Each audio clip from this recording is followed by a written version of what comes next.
నమస్తే. కాంగ్రెస్ పార్టీ అధికారంలోకి వచ్చిన 30 రోజుల్లోనే అనేక విమర్శలు పొందుతూనే అనేక మరణాలు కూడా పొందుతున్న సందర్భం.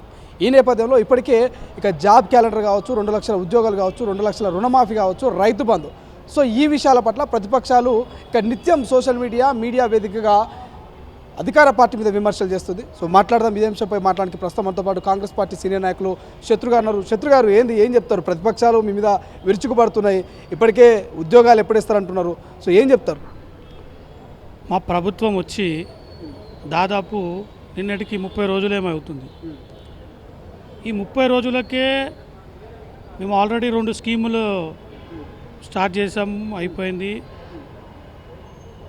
దాన్ని వచ్చే ఆ స్కీమ్లోని వచ్చినటువంటి రెస్పాన్స్ని చూసి తట్టుకోలేక కుళ్ళు నిందలేస్తున్నారు మా పైన. ఫ్రీ బస్ వల్ల ఎవరికి ఏం న్యాయం జరిగింది, ఏం లాభం అనేది ఆటో డ్రైవర్ల బతుకులు ఆగమైతున్నారు కదా ప్రతిపక్షం. లేదు, అది తప్పు. మెజారిటీ పీపుల్ దాన్ని యాక్సెప్ట్ చేస్తున్నారు. ఆడవాళ్ళు 4 నుంచి 5,000 రూపాయలు నెలకు వాళ్ళకి బచాయిస్తూనే వాటితో వాళ్ళ పిల్లల స్కూల్ ఫీజులు కానీ ట్యూషన్ ఫీజులు కట్టుకొని సంతోషంగా ఉన్నారు. ఇవాళ రోజు ఇండియా మొత్తం దాన్ని ఇంప్లిమెంట్ చేయాలన్నట్టు ఆలోచనకు అన్ని గవర్నమెంట్లు ఆలోచిస్తున్నాయి. అంత పెద్ద స్కీమ్ ఇది మేమెందుకు చేయలేకపోతున్నాము రా అని చెప్పేసి తలా నోరు బాదుకుంటున్నారు తండ్రి కొడుకులు. వింటున్నారా? ఇది సక్సెస్ఫుల్గా పోతున్నటువంటి ప్రోగ్రాం పైన ఏదో నిందలేయాలి. అరే ఇప్పటి వరకు మా గవర్నమెంట్ వచ్చి 100 రోజులు అవుతుంది, పత్తా లేవు. తండ్రి కొడుకులు ఇద్దరు పత్తలేరు, అడ్రస్ లేదు మీది. మేము ముహూర్తం పెట్టుకుంటున్నాము, మా నాయన కాలు మంచిగా అయినాక వస్తాము, అప్పుడు వస్తామంటారు. రండి భయ్, వచ్చి రండి, నిందలేయొద్దు. 420 హామీలు అంటారు కదా కాంగ్రెస్ పార్టీ, అమలు కాని హామీలు 420 హామీలు అంటారు కదా. వాళ్ళు తాగుబోతు మాటలు మాట్లాడతారు. వాళ్ళు చేసింది ఏమీ లేదు, అన్ని అప్పుల పాలు చేసిపోయారు, పబ్లిక్కి తెలుసు. ఓకే, వాళ్ళు 840 గాన్లు వింటున్నారా? వాళ్ళు 840 గాన్లు కాబట్టే వాళ్ళని పబ్లిక్ తొక్కి పక్కన పెట్టేసిరాలు. ఇప్పుడు వాళ్ళు ఏం మాట్లాడినా ఎవరు నమ్మరు.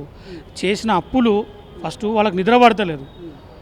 ఇప్పుడు ఏం చేయబోతున్నారో కాంగ్రెస్ వాళ్ళు, తీసుకుపోయి బొక్కలేస్తారా, తీసుకుపోయి అండమాన్ నికోబార్లు వేస్తారా, తెలియని పరిశాన్లు ఉన్నారు. వాళ్ళు మాటలతో బతుకుతారు. వాళ్ళు యాక్సెప్ట్ చేయరు. మీరు చేయని పనులు మేము చేస్తున్నాం, మంచి పనులు.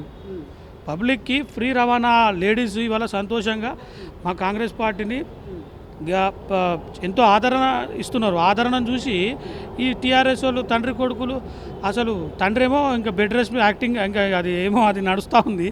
కొడుకేమో రోజు ఒకటి తీసుకొచ్చి అది ఇది అని చూపిస్తున్నాడు. అరే మా పాలన జస్ట్ ఇప్పుడు ఒక 30 రోజులు జరిగింది, నీకు అప్పుడే అంత తొందర ఏంది? ఉద్యోగాలు ఇస్తారా? నిరుద్యోగులే ప్రధానంగా కాంగ్రెస్ పార్టీ గెలుపు వెనకాల ఉన్నారు అనేది అందరికీ తెలిసినమాట. సో నిరుద్యోగులు అట్లా కొట్లాడి కేసీఆర్ను గద్దెదించారు. సో నిరుద్యోగులు కాంగ్రెస్ పార్టీ న్యాయం చేస్తుందా? 100% చేస్తుంది. యాక్చువల్గా వాళ్ళ హయాంలో, టీఆర్ఎస్ హయాంలోనే ఆ పేపర్ లీకేజ్ ఏదో జరిగింది. దాన్ని వాళ్ళు తల దింపుకోవాలి. యాక్చువల్గా ఎవరు కేటీఆర్ కానీ ఇంకెవరైనా కానీ వాళ్ళ ఇన్వాల్వ్మెంట్లు ఉన్నారో అవన్నీ తీస్తారు. ఇప్పుడు మా గవర్నమెంట్ అన్నీ తీసి లెక్క కట్టి మరి వాళ్ళకి వడ్డీతో సహా చూపిస్తుంది వాళ్ళ కథ. 100% ఇప్పుడే వచ్చింది. మేము 30 రోజులు అయింది కాబట్టి రానున్న రోజుల్లో కంపల్సరీ ఆ మాట ఇచ్చిన ప్రకారం కంపల్సరీ నిరుద్యోగులకు కంపల్సరీ ఉద్యోగాలు ఇవ్వడం జరుగుతుంది. ఎవరేమనుకున్నా కానీ కూడా దృఢ సంకల్పంతో మా గవర్నమెంట్ ముందుకెళ్తుంది. ఈ తాటాకు మొన్న 6 గ్యారంటీలలో కూడా ఎన్నో మాట్లాడారు, కానీ ఎంత ట్రెమెండస్ మొత్తం రెస్పాన్స్ వచ్చింది. వాటిని కంపల్సరీగా ఫుల్ఫిల్ చేస్తాం. ఈ చెత్త, ఈ ఏమంటారు ఫెయిల్ అయిన సినిమా లాంటిది టీఆర్ఎస్ పార్టీ బతుకు. వాళ్ళు ఇంట్లో కూర్చొని లాభో మొత్తుకోవడం తప్పితే ఇంకేం చేయాల్సింది లేదు. కాళేశ్వరం ప్రాజెక్టులో అవినీతి జరిగింది అంటున్నారు, దాని మీద ఎంక్వైరీలు అంటున్నారు. సాధ్యమవుతుందా? అవినీతి పనులు బయటకు తీసుకొస్తుందా కాంగ్రెస్ ప్రభుత్వం? ఇప్పుడు దీనిపైన మా పెద్ద లీడర్లు ఉత్తమ్ కుమార్ రెడ్డి సార్ అటువంటి వాళ్ళు ఏదో సిట్టింగ్ జడ్జి విచారణ జరిపిస్తూ ఉన్నారు. ఆగాలి, దేనికైనా ఆగాలి. వాళ్ళ బతుకు మొత్తం బయట పెడతాం, తెలంగాణను కాపాడుతాం, ఈ అప్పులకైనా బయటికి తీస్తాం. ఇది పక్కా. కళ్ళు తెరుచుకొని గుండె నిబ్బరం చేసుకొని రెడీగుండు కేటీఆర్. కాంగ్రెస్ 100% ప్రజారంజక పాలనని ఇస్తుంది. ఈ చిల్లర మాటలు మానేసి బుద్ధి తెచ్చుకొని కరెక్ట్గా ఉండు. ఎంపీ ఎలక్షన్ గురించి ఏం చెప్తారు? ఎంపీ ఎలక్షన్స్ వస్తున్నాయి, ఎన్ని సీట్లు వస్తాయి? 17కు 100% 12 నుంచి 13 సీట్లు మా కాంగ్రెస్ ఖాతాలో పడతాయి. ఇక్కడ అయితే బీజేపీకి అడ్రస్ ఉండదు. ఇప్పుడు మీరు చూస్తూ ఉన్నారు, నిన్న మొన్న వార్తల్లో TRS and BRS and BJP రెండు ఇంటర్నల్ అలైన్ చేసుకుందామని చూస్తూ ఉన్నారు.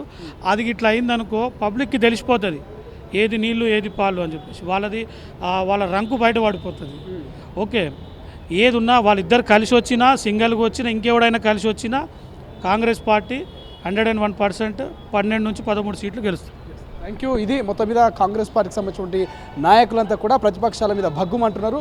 ఏదేమైనా రానున్న రోజుల్లో ఎంపీ ఎన్నికల్లో మెజారిటీ ఆఫ్ సీట్లు మావే అంటున్నారు. కెమెరా పర్సన్ అజయ్తో శ్రీశైలం, తొలి వెలుగు, హైదరాబాద్.